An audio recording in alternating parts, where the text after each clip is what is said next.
My rich aunt promised to fund my education, then gave the money to her daughter instead, saying, "You can just work your way through school." Years later, she begged me for a job, crying, "We're struggling." I smiled and replied, "You can just work your way through life." I've been in the retail industry for over 2 decades, and I've seen my fair share of entitled customers. But nothing prepared me for the encounter I had one Tuesday morning at our Portland, Oregon store. It was just after opening, and the store was beginning to fill with our regular early shoppers. I was assisting at the customer service counter due to a staff shortage. A line had formed, and everyone was waiting patiently. Then she arrived. A woman in her late 40s, dressed impeccably, exuding an air of superiority. She glanced at the line, sighed audibly, and without hesitation, walked straight to the front.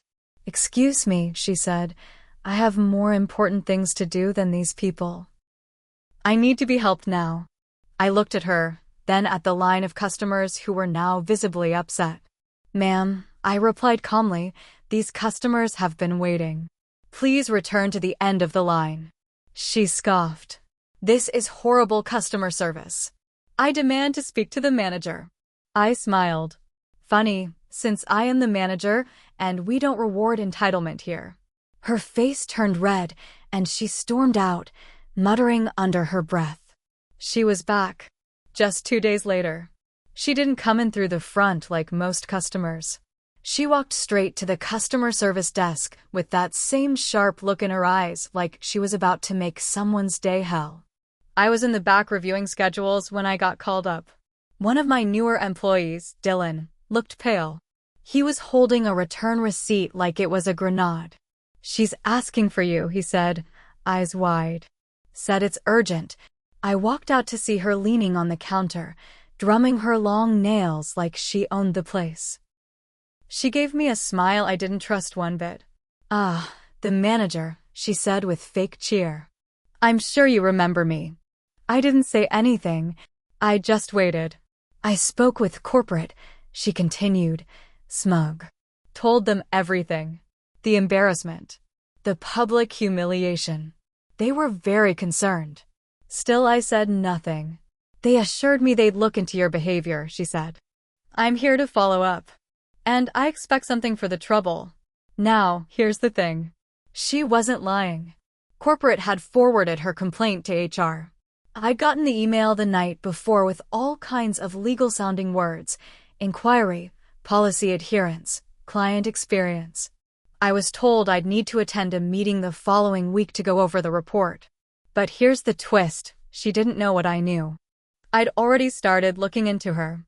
After she left the first time, something didn't sit right. Her whole act felt too polished, too rehearsed. So I made a few calls. One to a buddy who manages a grocery store 20 minutes away in Beaverton. Another to a store in Salem. Then Eugene. Every single one of them knew her. Not just knew her, had stories. She did this regularly. Different locations. Same routine. Demand priority. Play the victim. Complain to corporate. Collect gift cards and apologies. And it worked most of the time because no one wanted to risk a PR mess. Especially not when she used the word discrimination, which she did often. But I was done playing her game. So I stood there and looked her straight in the eye. "You're welcome to speak with corporate again," I said. "In fact, they might want to ask you some questions this time." That got her attention. "I don't know what you're trying to say. I've spoken with other store managers," I said. "We know what you're doing." Her face twitched, just a little. "That's harassment," she snapped. "You're making accusations?" I leaned in a little. "I'm keeping records." "We all are now. I've flagged your profile. You won't get store credit here or at any of the other locations you've been targeting. You don't get to bully your way into free things anymore." That's when she lost it. She threw the receipt at me. "You don't get to treat customers like this. I'll sue." "You think you can blacklist me? You're just a store clerk." I didn't flinch. "We're done here," I said. "You can leave. Or I can call security." She stormed out again, angrier than before. The thing is, she did call corporate again. She made a bigger stink this time. Even used some heavy words like retaliation and hostile environment. Corporate asked for a full write-up. HR got involved. This time, legal was CC'd. The stakes were higher. But what she didn't count on was that I'd been recording everything. We had video. Witnesses. Other stores submitting similar reports. Her name kept coming up like a bad penny. Still, things weren't over. A week later, I got a letter at my home. No return address. Inside was a printed screenshot, my personal Facebook page. One of my family photos was circled in red ink. And below it, just one word written in marker. Careful. That's when I realized this woman was unhinged. And she wasn't done. I didn't sleep much the night that letter showed up. It wasn't the photo itself that got me, it was the fact that she knew where I lived. My social media was locked down. I'd always been careful about keeping personal and work life separate. The picture she circled was from a post I made over a year ago. One that had maybe a dozen likes. Nothing public. That meant she went digging. Probably through mutuals. Maybe even through an old employee I'd let go a while back. The next day, I called corporate security. Explained everything. They took it seriously, which surprised me. Usually, they're slow to act unless a lawyer is knocking. But this time? They sent someone to review store footage again. They opened a file. They even advised me to file a police report, which I did. But the cops didn't do much. We'll keep it on record, they said. No direct threat, no name on the envelope. Hard to trace. They shrugged it off. Told me to install a camera at home. I did. Days passed. No sign of her. Then a coworker, Jasmine, came to me in tears. She said someone followed her home after her shift. A black SUV. Tinted windows.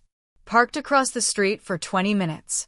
She was sure it was the same vehicle she'd seen idling in our lot the day the woman first came in. That's when I started to piece it together. This wasn't just about a line at the service desk anymore. This was personal for her now. I started watching our parking lot like a hawk. Every car. Every face. I scanned receipts from anyone who matched her description. Nothing. She wasn't coming in. But she was watching. Then one morning, around 7:30, I got to the store early. No one else had arrived yet. The lot was empty, except for a small envelope taped to our glass front door. I pulled it off and opened it right there on the sidewalk. Inside was a newspaper clipping, an old article about a robbery that happened at another store in our chain 5 years ago. A night manager had been attacked in the parking lot. The suspect was never caught. Written across the article in red marker, managers fall too. That's when I realized this wasn't just harassment anymore. It was a threat. I sent everything to corporate legal. They looped in their top guy, who called me directly that afternoon. We're taking this seriously, he said. This is now a security issue. Until further notice, you'll have a private escort to and from your car. We're also reviewing internal access logs. If she's using an inside source, we'll find out. That last part stuck with me, inside source. I started thinking back. Staff turnover had been low this year, except for one guy, Noel. He'd only worked with us for a few months before quitting without notice 2 weeks before the first incident. He was quiet, but good with computers. I remembered how once he'd asked me if we track customers by name. I'd thought it was just curiosity, but now I wondered. I pulled up our old staff list and his emergency contact. Different last name, but the same area code as the woman. I searched her name in our employee database, not really expecting much. But there she was. Not as an employee, but listed as Noel's emergency contact. Same last name. It was his mother. That was it. That was the link. Everything made sense after that. She wasn't just some entitled stranger. She was bitter, and this was personal. I fired her son for no call, no show after 3 days in a row. He never answered the phone. Never picked up his last check. I guess she didn't like that. And now she was trying to ruin me over it. I reported everything to legal. They were stunned. They started investigating old logs. Turned out Noel had used his access to download customer service notes, incident reports, and even internal complaint logs just before quitting. It was against company policy. Big violation. No one caught it until now. Corporate launched a full internal audit. Legal got involved. HR was furious. They told me to let them handle it, but I couldn't sit back anymore. This woman came after my job, my store, my employees, my peace. I wasn't letting her walk away.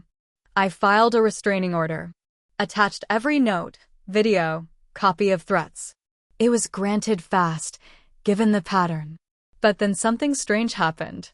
I got a call from a lawyer. Hers. He said his client wanted to settle a misunderstanding. She wanted to avoid court. Was willing to sign a non-disclosure, drop any claims, and walk away if I agreed not to pursue further legal action. I said no. I wanted her to answer for everything. That's when things got real. A week later, she was arrested. Turned out she'd been pulling the same harassment at other places. Not just grocery stores, pharmacies, small banks, even a dentist's office. Each time, she'd use her son's brief employment history or hacked data to get names, complain, and push people into giving her money or favors. One store manager in Seattle had a breakdown after she doxed his family. She never got caught because no one connected the dots until me. The cops found printed files at her house. Notes, addresses, even photos. Not just of me. Jasmine's house. Another assistant manager. All documented like some twisted scrapbook. She'd been tracking us. Her son, Noel, got questioned too. He denied everything at first, but they found emails linking him to the stolen files. He'd sent them straight to his mom's old AOL account. They both got charged. Noel got community service, probation, and a heavy fine. She wasn't so lucky. 3 counts of stalking. 2 counts of identity theft. 1 count of conspiracy. She got time. When the sentence came down, I was there. I sat in the courtroom. She turned around once and looked at me. No apology. Just hate in her eyes, like I'd wronged her somehow. Like I was the villain. But I wasn't the one who brought a war to someone's front porch. I thought I'd feel relief. But here's the truth, this whole mess messed me up. I started questioning myself. Did I push too far? Should I have let it go after she got banned from the store? But then I'd remember the circled photo. Jasmine crying. The black SUV. And I knew, this woman wasn't just angry. She was dangerous. I made mistakes too. I ignored early red flags. I let her get under my skin. I tried to play her game when I should have shut it down harder, sooner. Maybe if I had, others wouldn't have suffered before me. But in the end, she lost. Her son lost. And we're all safer now. I still work the store. I still help at the counter sometimes.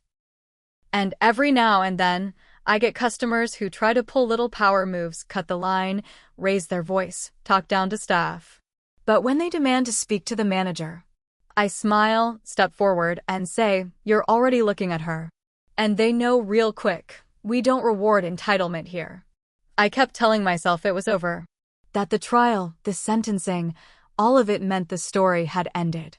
But it hadn't. Not really. 2 months after she was locked up, I started getting prank calls. Blocked numbers. Silence on the other end. Sometimes just breathing. Sometimes whispering. It messed with my head. I'd check the windows every night. My front lights were always on. I stopped sleeping through the night. I told the cops. They said maybe someone else she knew was involved. Maybe someone was still out there. But without proof, there was nothing they could do. Then I found out. It wasn't her. It was me. It was my mistake. One night, around 2:00 a.m., I was awake scrolling through old emails, trying to match dates and times, and I found something I'd missed. An old internal message Noel had sent right before quitting. It was short. Just a copy-paste of a file transfer confirmation sent to my assistant manager, Tim. At first, I didn't think much of it. Tim had been with us for years. Reliable. Quiet. Worked late. But something didn't sit right. That transfer wasn't part of any normal process. I checked the file logs. The transfer was real, but the file never went into our usual system. It was sent to an off-site drive. Tim's drive. I confronted him. Quietly. In the back room during his break. He looked right at me and said, "I warned you." I didn't understand. "You embarrassed her," he said. "You made a show of her. She's not stable. But you? You lit the match." I froze. "You helped her?" I asked. "No. I didn't help," he said. "I watched. You wanted a fight. So you got one." He walked out that day. Quit on the spot. Left his apron, keys, and walked out like it was just another shift. A week later, a USB stick showed up at my house. No name. No note. Just the stick. On it? Messages. Screenshots. Photos. All mine. Stuff I'd sent. Some I'd forgotten. Even a few shady internal comments I'd made, frustrated messages to friends, trash-talking other staff, little jokes I didn't think would ever matter. I realized then my hands weren't clean either. I'd made mistakes. I'd talked when I shouldn't. I'd let my anger turn into control. I'd become obsessed with being right, with winning, with proving a point. And along the way, I stepped over lines I didn't even see. So here's the real ending. I turned the USB into corporate before anyone else could. I sat through another investigation. I answered every question. Admitted to every message. They couldn't fire me, nothing I'd done broke policy, but the trust was gone. I stayed another 6 months, then left on my own. I work at a smaller place now. No customer service desk. No escalations. No cameras in my face. Just stocking shelves, clocking out, and going home. Sometimes I still wonder what would have happened if I had just let her cut the line that day. Or if I'd handled her quieter. If I'd kept my mouth shut when she demanded a manager. But I also wonder, what if I hadn't stood up? What if I let people like her walk all over us? That's the thing. There's no clean ending. No perfect revenge. Just people making choices, and some of us burning ourselves while trying to burn someone else. She lost. Her son lost. Tim disappeared. And me? I'm still trying to figure out if I won, or just survived.